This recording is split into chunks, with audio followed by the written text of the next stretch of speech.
अशोक कुमार साहू, आपका मेंटर, आपका career guide, स्वागत करता हूं आप सबका आपके क्लासेस में। My dear friends, good morning everyone. कैसे हैं आप लोग? क्या हाल चाल?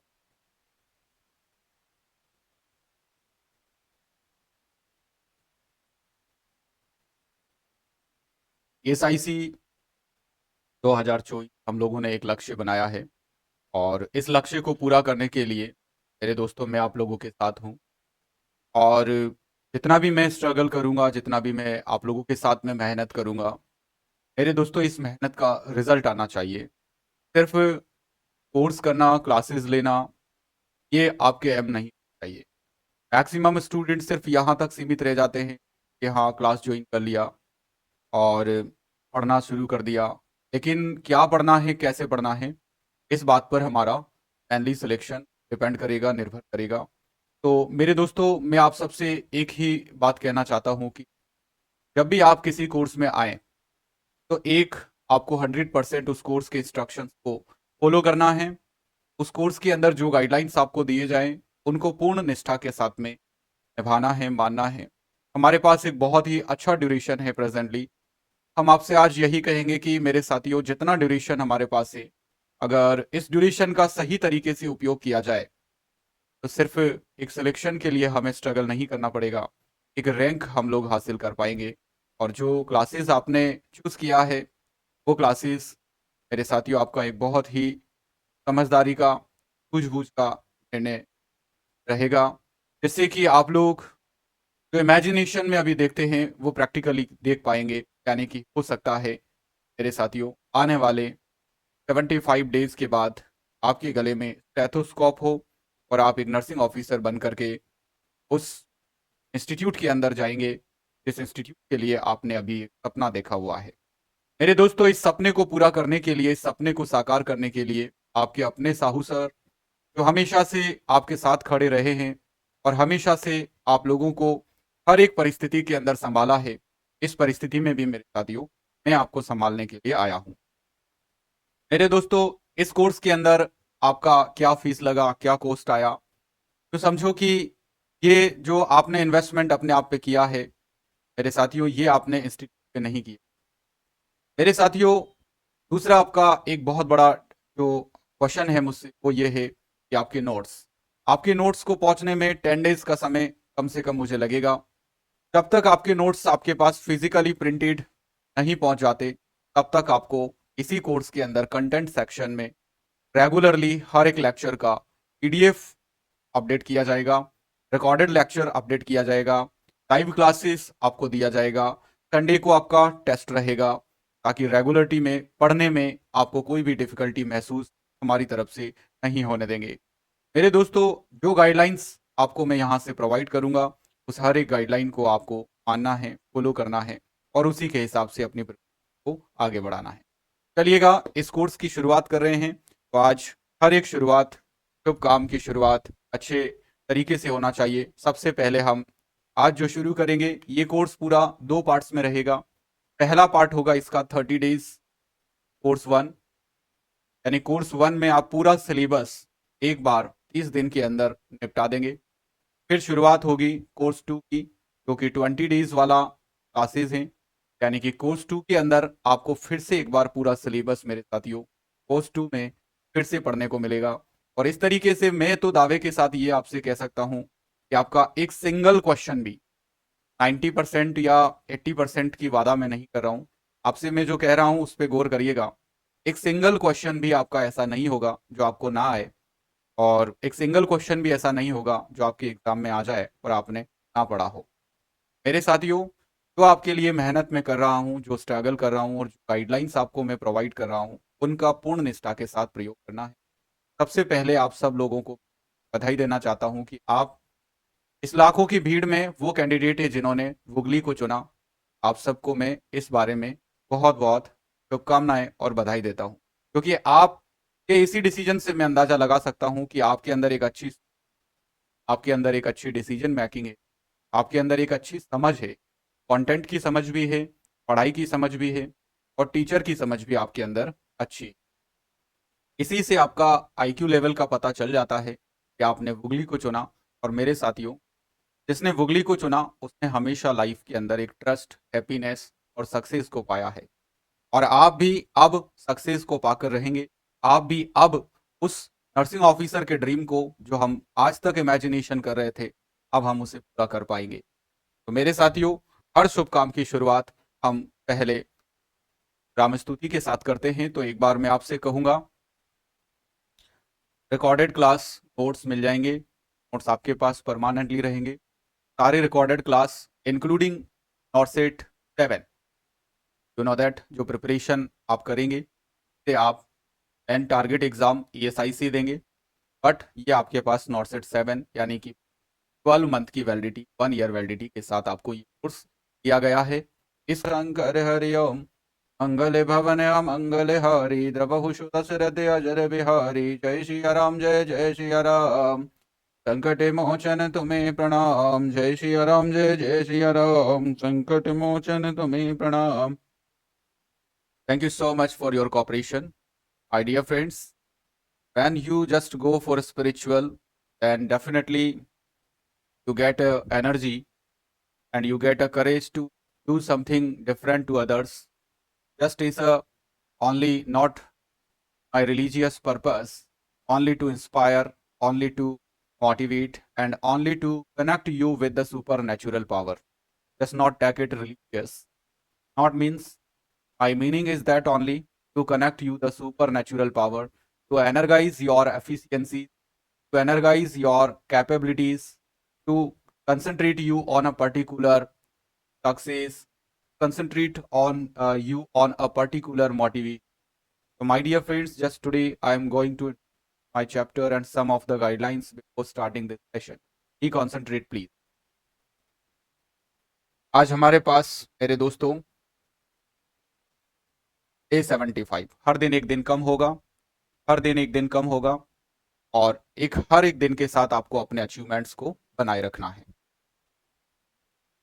Some of the chapter name today I will just introduce about some of the guidelines for combo batch. Make a separate register for each teacher. आपको सबसे पहले हर एक टीचर का एक सेपरेट रजिस्टर आपको बनाना है, separate. Write down the doubts in it, और इस रजिस्टर के अंदर आपको कुछ इंपॉर्टेंट टॉपिक्स, जिसमें हम यूट्यूब वाली क्लास को भी लिखेंगे, क्लास को भी हम राइट डाउन करेंगे थोड़े थोड़े जो उसमें से आपको नहीं आता है, और that will taken at the end of chapter. Live test every Sunday, syllabus as teaches in the 6 days। 6 दिन में जो पढ़ाएंगे लाइव टेस्ट में वही दिया जाएगा। 25 MCQs from each teacher. Starting में आपको 4 टीचर पढ़ाएंगे, और 4 टीचर की क्लासेस अभी टाइम शेड्यूल 10 बजे के बाद में अपडेट हो जाएंगे। Revision for daily classes is very must.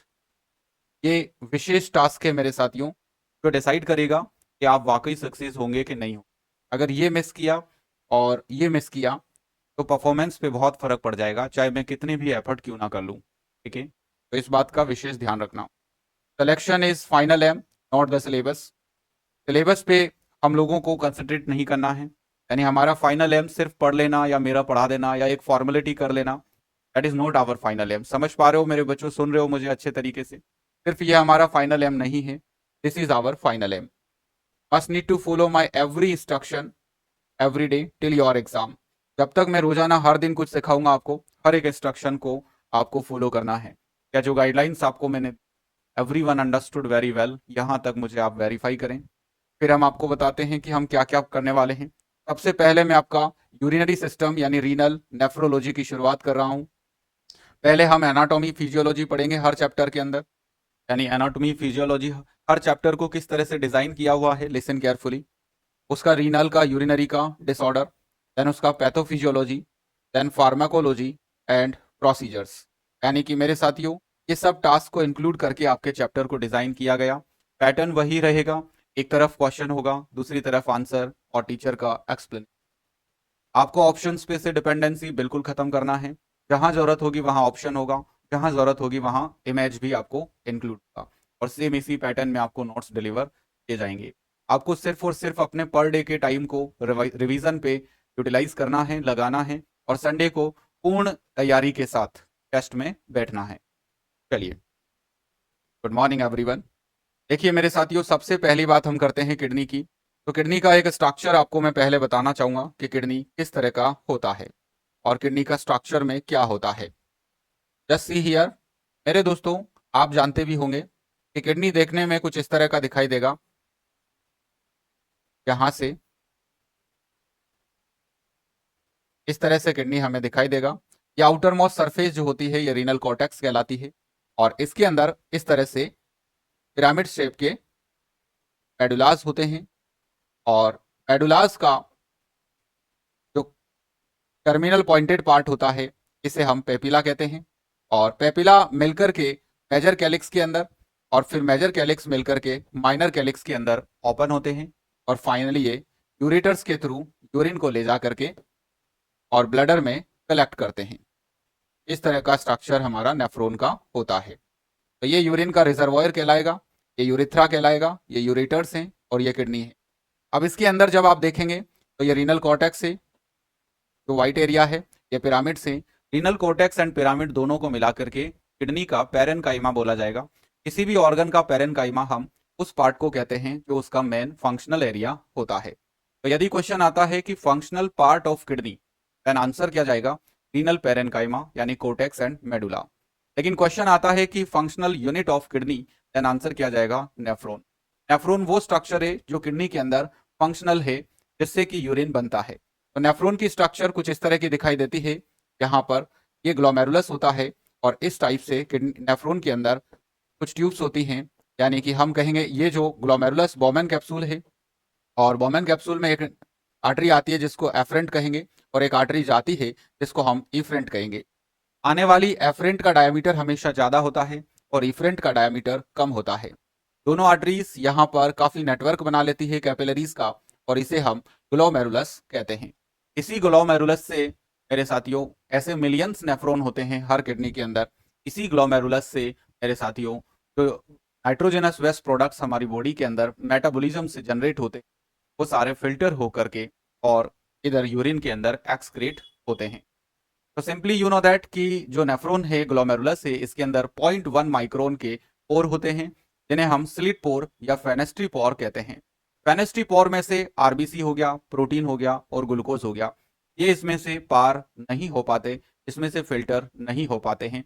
यानी कि प्रोटीन का लॉस नहीं होना चाहिए, आरबीसी का लॉस नहीं होना चाहिए और ग्लूकोज का लॉस नहीं होना चाहिए। लेकिन विशेष डिजीज कंडीशन जैसे ग्लोमेरुलोनेफ्राइटिस हो गया, नेफ्रोटिक सिंड्रोम हो गया, इन केसेस में प्रोटीन का लॉस होने लगेगा और इस कंडीशन में हम एल्बुमिनूरिया इसे डिटेक्ट करेंगे। जैसे डायबिटीज मेलाइटस है, इस कंडीशन में ग्लूकोज का रीनल थ्रेशोल्ड क्रॉस हो जाएगा और ग्लूकोज यूरिन में आने लगेगा, उसे हम ग्लाइकोज यूरिया कहेंगे। कुछ कंडीशंस में यहाँ पर आरबीसी भी बाहर निकलने लगेगा और उसको हम इमेचूरिया डिटेक्ट करेंगे। तो मेरे दोस्तों इस तरीके से ये जो किडनी के ऊपर टफ लेयर होती है, एक प्रोटेक्टिव लेयर, इसे हम रीनल कैप्सूल कहते हैं। ये कैप्सूल किडनी को एक्सटर्नल ट्रॉमा से प्रोटेक्ट करता है, यानी कि जब भी कभी आप बॉडी पर इस तरह से टैप करेंगे तो वो ट्रॉमा किडनी की इंटरनल स्ट्रक्चर पे नहीं जाएगा। इसे प्रोटेक्ट करने का काम करता है इस किडनी के ऊपर पाया जाने वाला रीनल कैप्सूल। किडनी की एग्जैक्टली लोकेशन की बात करेंगे तो T12 से लेकर के L3 एरिया के बिटवीन ये किडनी सिचुएटेड होती हैं, यानी कि रेट्रोपेरिटोनियल ऑर्गन है, हमारी पेरिटोनियम के जस्ट होती है, इसलिए हम इसे रेट्रोपेरिटोनियल कहते हैं। और एग्जैक्टली लोकेशन है लंबर एरिया, एब्डोमिनल कैविटी का लंबर एरिया, यानी कि T12 से L3 बिटवीन। आइएगा हम बात कर फ्लूइड का रिटेंशन करना। You understand? तो फ्लूइड रिटेनिंग हार्मोन किसको बोला जाएगा? फ्लूइड रिटेनिंग हार्मोन एडीएच को बोला जाता है। जबकि सॉल्ट रिटेनिंग हार्मोन किसको बोला जाता है? सॉल्ट रिटेनिंग हार्मोन हम एल्डोस्टेरॉन को बोलेंगे। किसको बोलेंगे? एल्डोस्टेरॉन को। तो पूरा राम मैकेनिज्म आपको समझ में आया। बीपी का ऑटो रेगुलेशन अपने आप में एक टॉपिक है, समझ पाए हो आप लोग मेरे साथियों? अभी आपको एक गुड न्यूज में ये बताता हूं, ये पूरा सिलेबस फिर से जैसे ही दोबारा कोर्स 2 शुरू होगा ना, पूरा सिलेबस दोबारा वापिस एक नए अंदाज में नए क्वेश्चंस के साथ फिर से पढ़ोगे आप 30 डेज के, ठीक है ना? 30 दिन तक आपको पूरा सिलेबस एक बार पढ़ने को मिलेगा, उसके सारे क्वेश्चन पढ़ने को मिलेंगे। 30 दिन के बाद दोबारा आपका पूरा रिवीजन होगा फिर से। और इंपॉर्टेंट अच्छी बात यह है कि सब कुछ प्रिंटेड होगा तुम्हारे पास, उसको सिर्फ लर्न करना है सी। और एक रजिस्टर आपको बनाना है जिसमें ये एक्स्ट्रा जो पढ़ाते हैं ये सारा उस रजिस्टर के अंदर आपको लिखते रहना है। और जहां भी लिखोगे आप रजिस्टर के अंदर, वहां पर शीट के पेज नंबर लिख लेना बाद में, यार ये बात इस पेज नंबर बात है, ये कंसेप्ट इस पेज नंबर का कंसेप्ट, ऐसे करके अपने नोट बनाना है। और संडे को जो टेस्ट लेंगे तो उसके अंदर जो कुछ भी क्वेश्चन आपको नहीं आएगा या जिस क्वेश्चन में भी आपको प्रॉब्लम ही, यानी कि आपको क्या करना है मेरे साथियों, मेरी बात सुनो ध्यान से। संडे को टेस्ट में कैसे आपको प्रैक्टिस करनी है, जैसे आपने टेस्ट दिया, अब उस टेस्ट में आपके कितने गलत हुए हैं ये आपको उस रजिस्टर के अंदर लिखना है। मान लो आपने संडे को टेस्ट दिया और संडे को टेस्ट में आपके 20 गलत हो गए, सही कितने हुए इससे मतलब नहीं है अपन को, ठीक है ना, सही कितने हुए इससे फर्क नहीं पड़ता है, गलत कितने हुए ये आपको उस दिन अपनी रिपोर्ट कार्ड उस टेस्ट 1 करके रजिस्टर में लिखना है, रिपोर्ट कार्ड टेस्ट 1, ये लिखना है कि कितने गलत हुए। मान लो आपने पहला टेस्ट दिया और उसमें आपने 20 गलत किए, अब आपका ये चैलेंज बन जाना चाहिए कि जब मैं टेस्ट 2 दूंगा तो मुझे 20 से कम ही गलत करना है और अगले ही टेस्ट में आपको 5 कम कर देना है, 15 ही गलत होने चाहिए अगले टेस्ट में आपके। फिर अगला टेस्ट आया तो उसके अंदर आपको टास्क बना लेना है कि मुझे 10 ही गलत करना है, इससे ज्यादा मेरे गलत नहीं होने।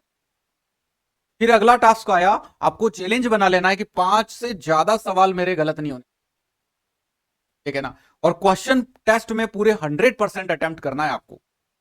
बात समझ में आ रहा है मेरा, मैं क्या कह रहा हूं, ये मत सोचना आपकी भाई 20 क्वेश्चन 30 ही अटेम्प्ट करे और 20 गलत हुए, ऐसा नहीं। क्वेश्चन 100% आपको अटेम्प्ट करना है, क्योंकि आज का सेशन पूरा 100% इंफॉर्मेटिव है इस कोर्स से रिलेटेड। आज पढ़ा भी रहा हूं, कम पढ़ा रहा हूं, लेकिन 100% इंफॉर्मेटिव है ना।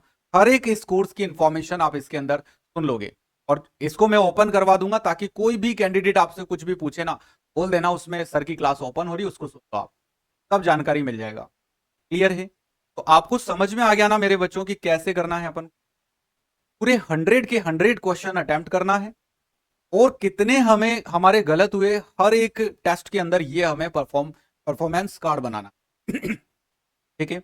और नेक्स्ट जो टेस्ट देंगे उसमें कंटिन्यूसली हमें उसको रोकना है, जीरो कर देना है लास्ट तक जाते जाते। तो करता हूं ना, 100 ही सही निकलते हैं, जीरो रोंग क्वेश्चन, 80 90 70 अपना टारगेट नहीं है, जीरो। यानी लास्ट में फाइनली जाते जाते हमारे जो नंबर ऑफ रोंग क्वेश्चन है वो जीरो।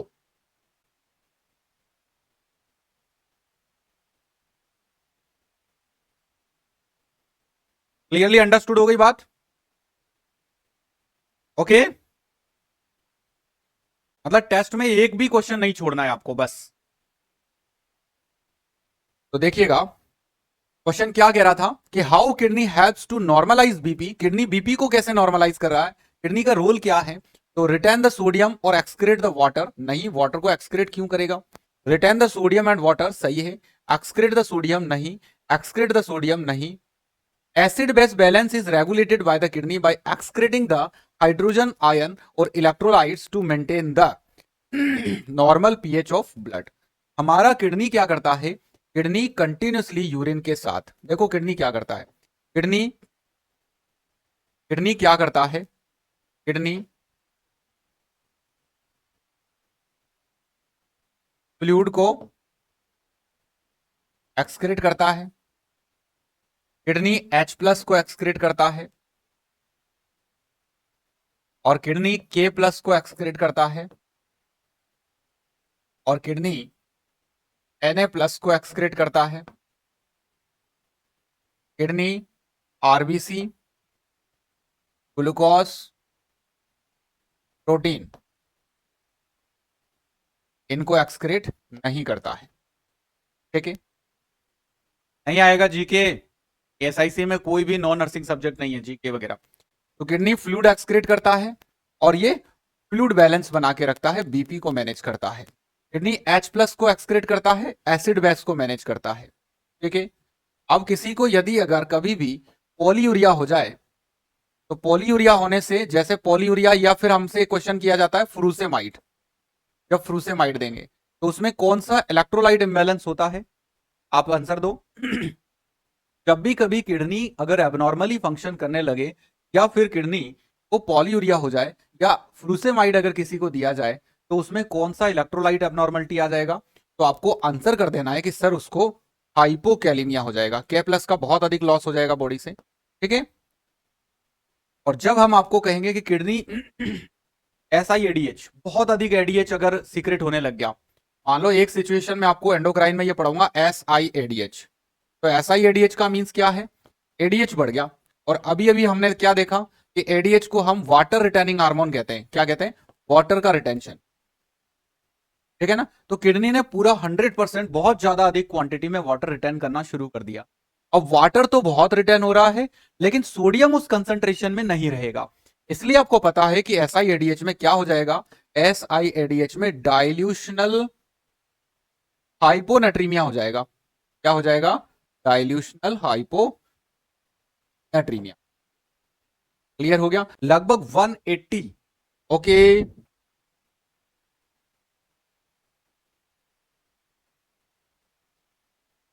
चलिएगा मेरे साथियों, आज के लिए सिर्फ इतना ही।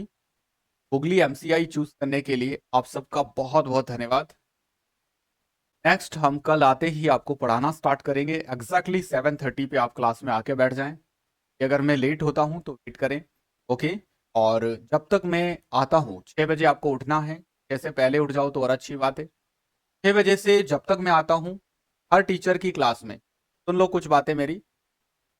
पहली बात मैं कह रहा हूं यहाँ पर, हर टीचर की क्लास में, हर टीचर की, बड़ी ध्यान से समझना बात को, क्लास में